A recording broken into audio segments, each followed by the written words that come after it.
Capítulo 11. Era 1861. Flaubert estaba acabando Salammbô. La luz eléctrica era todavía una hipótesis y Abraham Lincoln, al otro lado del océano, estaba combatiendo en una guerra cuyo final no vería. Los graderos de gusano de seda de la Middeleeuw se unieron en consorcio y recogieron la cantidad considerable necesaria para la expedición. A todos les pareció lógico confiarla a Hervé Joncourt. Cuando Valdavieux le pidió que aceptara, él respondió con una pregunta: ¿y dónde quedaría exactamente ese Japón? Siempre recto, hasta el fin del mundo. Partió el 6 de octubre, solo. A las puertas de la Ville abrazó a su mujer, Helene, y le dijo simplemente: no debes tener miedo de nada. Era una mujer alta. Se movía con lentitud. Tenía un largo cabello negro que nunca se recogía en la cabeza. Tenía una voz bellísima. Capítulo 12. Hervé Joncourt partió con 80.000 francos en oro y los nombres de 3 hombres que le proporcionó Valdavieux, un chino, un holandés y un japonés. Cruzó la frontera cerca de Metz, atravesó Württemberg y Baviera, entró en Austria, llegó en tren a Viena y Budapest, para proseguir después hasta Kiev. Recorrió a caballo 2.000 kilómetros de estepa rusa, superó los Urales, entró en Siberia, viajó durante 40 días hasta llegar al lago Baikal, al que la gente del lugar llamaba Mar. Descendió por el curso del río Amur, bordeando la frontera china hasta el océano, y cuando llegó al océano se detuvo en el puerto de Sabirk durante 11 días hasta que un barco de contrabandistas holandeses lo llevó a Cabo Teraya, en la costa oeste de Japón. A pie, viajando por caminos, atravesó las provincias de Ishikawa, Toyama, Niigata, entró en la de Fukushima y llegó a la ciudad de Shirakawa. La rodeó por el lado este. Esperó durante 2 días a un hombre vestido de negro que le vendó los ojos y lo llevó hasta una aldea en las colinas, donde permaneció una noche y en la mañana siguiente negoció la compra de los huevos con un hombre que no hablaba y que llevaba la cara cubierta con un velo de seda negra. Al anochecer escondió los huevos entre sus maletas, dio la espalda al Japón y se dispuso a emprender el camino de vuelta. Apenas había dejado atrás las últimas casas del pueblo cuando un hombre lo alcanzó, corriendo, y lo detuvo. Le dijo algo en tono excitado y perentorio. Después lo acompañó de vuelta con cortés firmeza. Hervé Joncourt no hablaba japonés ni era capaz de entenderlo, pero comprendió que Arakei quería verlo. Capítulo 13. Se descorrió un panel de papel de arroz y Hervé Joncourt entró. Harakei estaba sentado con las piernas cruzadas en el suelo. En la esquina más alejada de la habitación vestía una túnica oscura, no llevaba joyas. El único signo visible de su poder era una mujer tendida junto a él, inmóvil, con la cabeza apoyada en su regazo, los ojos cerrados, los brazos escondidos bajo el amplio vestido rojo que se extendía a su alrededor, como una llama, sobre la estera color ceniza. Él le pasaba lentamente una mano por los cabellos. Parecía acariciar el pelaje de un animal precioso y adormecido. Hervé Joncourt atravesó la habitación, esperó una señal del anfitrión y se sentó frente a él. Permanecieron en silencio mirándose a los ojos. Entró un sirviente, imperceptible, y dejó frente a ellos 2 tazas de té. Después desapareció en la nada. Entonces Harakei empezó a hablar en su lengua, con una voz cantarina que se diluía en una especie de falsete fastidiosamente artificio.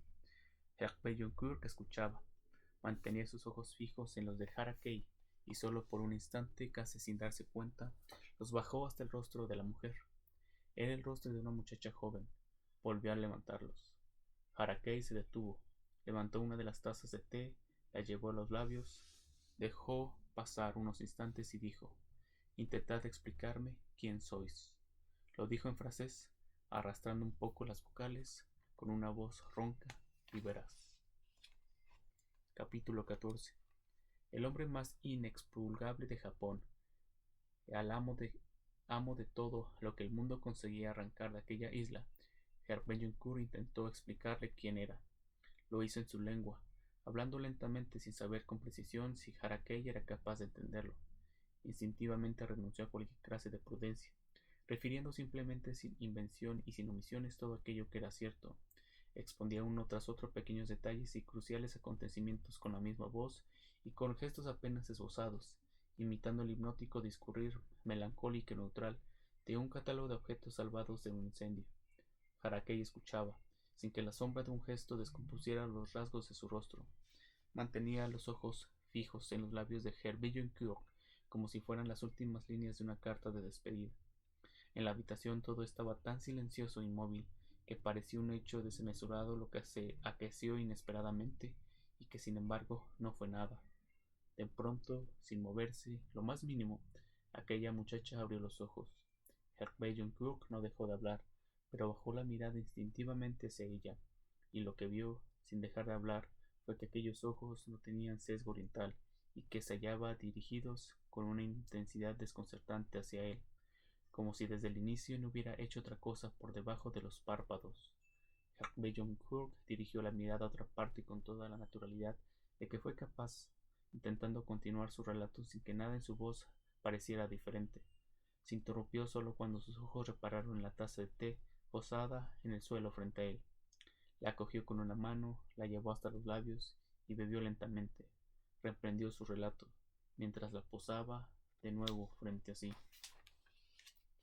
Capítulo 15. Francia, sus viajes por mar, el perfume de las moreras de la Videlieu, los trenes de vapor, la voz de Hélène. Herr Beilenkirch continuó contando su vida, como nunca en su vida lo había hecho. Aquella muchacha continuaba mirándolo con una violencia que ponía a cada una de sus palabras la obligación de sonar memorables.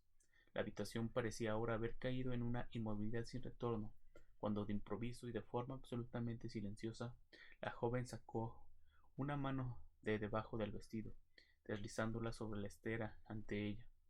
Herr Beilenkirch vio aparecer aquella mancha pálida en los límites de su campo visual. La vio rozar la taza de té de Harakei y después, absurdamente, continuar deslizándose hasta asir sin titubeos la otra taza, que era inexorablemente la taza en la que él había bebido, alzarla ligeramente y llevarla hacia ella. Harakei no había dejado ni un instante de mirar inexpresivamente los labios de Herr Beilenkirch. La muchacha levantó ligeramente la cabeza. Por primera vez apartó los ojos de Herr Beilenkirch y los posó sobre la taza. Lentamente le dio la vuelta hasta tener sobre los labios el punto exacto en el que él había bebido. Entrecerrando los ojos, bebió un sorbo de té. Alejó la taza de los labios, la deslizó hasta el lugar en donde la había cogido. Hizo desaparecer la mano bajo el vestido. Volvió a apoyar la cabeza en el regazo de Harakei, los ojos abiertos, fijos en los de Herr Beilenkirch. Capítulo 16. Herr Beilenkirch todavía habló largo rato. Se detuvo solo cuando Harakei dejó de posar sus ojos sobre él y esbozó una inclinación con la cabeza. Silencio. En francés, arrastrando un poco las vocales con voz ronca y veraz, Harakei dijo: «Si así lo deseáis, me gustaría verlos de nuevo». Sonrió por vez primera. «Los huevos que os lleváis son huevos de pescado. No valen casi nada». Herr Beilenkirch bajó la mirada. Su taza de té estaba allí, frente a él. La cogió y empezó a darle vuelta y a observarla, como si estuviera buscando algo en las aristas coloreadas del borde. Cuando encontró lo que buscaba, apoyó los labios y bebió hasta el fondo. Después dejó la taza frente a sí y dijo: «Lo sé». Harakei rió divertido. «¿Por eso habéis pagado con oro falso?» «He pagado lo que he comprado». Harakei se puso serio. «Cuando salgáis de aquí tendréis lo que deseáis. Cuando salga de esta isla vivo, recibiréis el oro que os pertenece. Tenéis mi palabra». Herr Beilenkirch ni siquiera esperó la respuesta. Se levantó, dio unos pasos hacia atrás, después se inclinó. La última cosa que vio antes de salir fueron los ojos de ella, fijos en los suyos, completamente mudos. Capítulo 17. 7 días después, Herr Beilenkirch se embarcó en Takaoka en un barco de contrabandistas holandeses que lo llevó hasta Sabirk. Desde allí ascendió por la frontera china hasta el lago Baikal, atravesó 4000 kilómetros de tierra siberiana, superó los Urales, llegó hasta Kiev y recorrió entre él toda Europa, de este a oeste, hasta entrar, después de 3 meses de viaje, en Francia. El primer domingo de abril, justo a tiempo para misa mayor, llegó a las puertas de la Videlieu. Se detuvo, dio gracias al Señor y entró en el pueblo a pie, contando sus pasos para que cada uno tuviera un nombre y para no olvidarlos nunca más. «¿Cómo es el fin del mundo?», le preguntó Baldavier, invisible. A su mujer, Hélène, le trajo un regalo, una túnica de seda que ella, por pudor, nunca se puso. «Si se sostiene entre los dedos, Era como coger la nada. Capítulo 18. Los huevos que Herbert John Cook había traído del Japón, pegados a centenares sobre pequeñas láminas de corteza de morera, se revelaron completamente sanos. La producción de seda en la zona de La Ville-Dieu fue aquel año extraordinaria, tanto en cantidad como en calidad. Se decidió la apertura de dos nuevas hiladerías y Valdavieux hizo construir un claustro junto a una pequeña iglesia de Santa Inés. No está claro por qué, pero se lo había imaginado redondo, por lo que confió el proyecto a un arquitecto español que se llamaba Juan Benítez, que gozaba de cierta reputación en el ramo de las plazas de toros. Naturalmente, nada de arena en el centro, sino un jardín, y si es posible, cabezas de delfín en vez de las del toro en la entrada. ¿Delfín, señor? ¿Sabéis lo que es el pescado, Benítez? Herbert John Cook se puso a echar cuentas y se descubrió rico.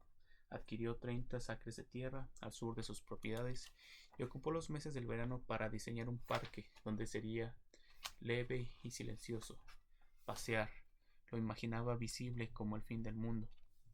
Cada mañana se dejaba caer por el café de Verdun, donde escuchaba las historias del pueblo y hojeaba las revistas llegadas de París. Por la tarde permanecía largo rato bajo el pórtico de su casa, sentado junto a su esposa Helen. Ella le leía un libro en voz alta y eso le hacía feliz porque pensaba que no había otra voz tan bella como aquella en el mundo. Cumplió 33 años, el 4 de septiembre de 1862. Llovía su vida frente a sus ojos, espectáculo quieto. Capítulo 19. No debes tener miedo de nada. Ya que Valdavieux así lo había decidido, Herbert John Cook volvió a partir hacia Japón el primer día de octubre. Cruzó la frontera cerca de Metz, atravesó Württemberg y Baviera.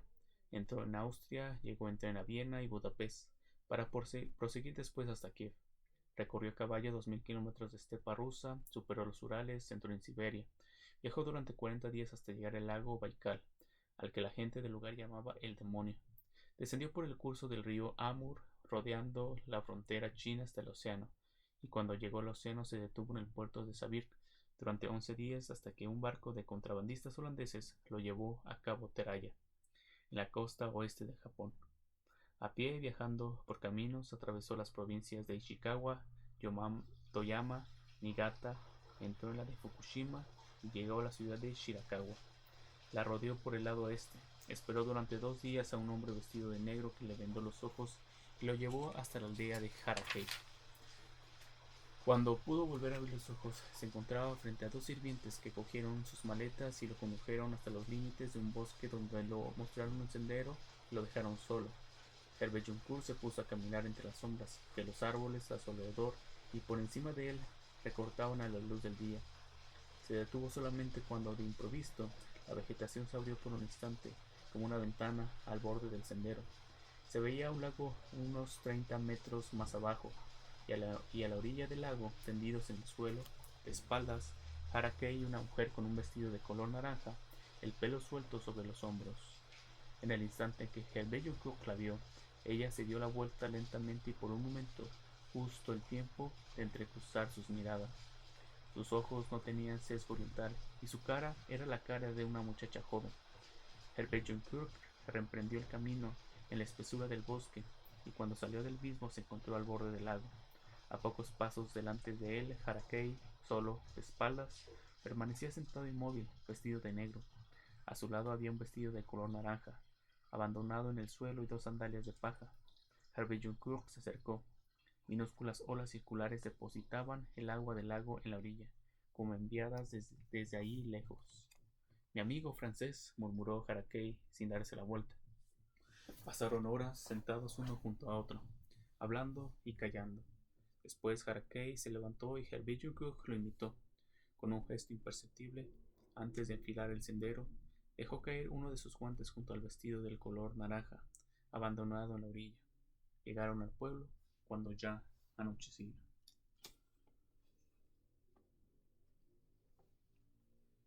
Capítulo 20. Herbert John Cook fue huésped de Harakei durante 4 días. Era como habitar en la corte de un rey. Todo el pueblo vivía para aquel hombre y casi no había gesto. En aquellas colinas que no fueran hechos en su defensa y para su placer, la vida discurría en voz baja. Se movía con una lentitud astuta, como un animal acorralado en su madriguera. El mundo parecía estar a siglos de distancia. El bello Cook tenía una casa para él solo y 5 sirvientes que lo seguían a todas partes. Comía en soledad, a la sombra de un árbol con flores de colores que nunca había visto. 2 veces al día le servían con cierta solemnidad el té. Por la noche lo acompañaban a la sala más grande de la casa, en la que el suelo era de piedra y donde se consumaba el ritual del baño. 3 mujeres ancianas, con la cara embadurnada con una especie de cera blanca, metían agua sobre su cuerpo y lo secaban con paños de seda tibios. Tenían las manos leñosas pero ligerísimas. La mañana del segundo día, John Cook vio llegar al pueblo a un blanco, acompañado por 2 carros llenos de grandes cajas de madera. Era un inglés. No estaba allí para comprar, estaba allí para vender. Armas, monsieur, y vos. Yo compro gusanos de seda. Cenaron juntos. El inglés tenía muchas historias que contar. Hacía 8 años que iba de un lado a otro, desde Europa hasta Japón. Herbert Juncourt lo estuvo escuchando y solo al final le preguntó: ¿Conocéis a una mujer joven, creo que europea blanca, que vive aquí? El inglés continuó comiendo, impasible. No existen mujeres blancas en Japón. No hay ni una sola mujer blanca en Japón. Partió al día siguiente, cargado de oro.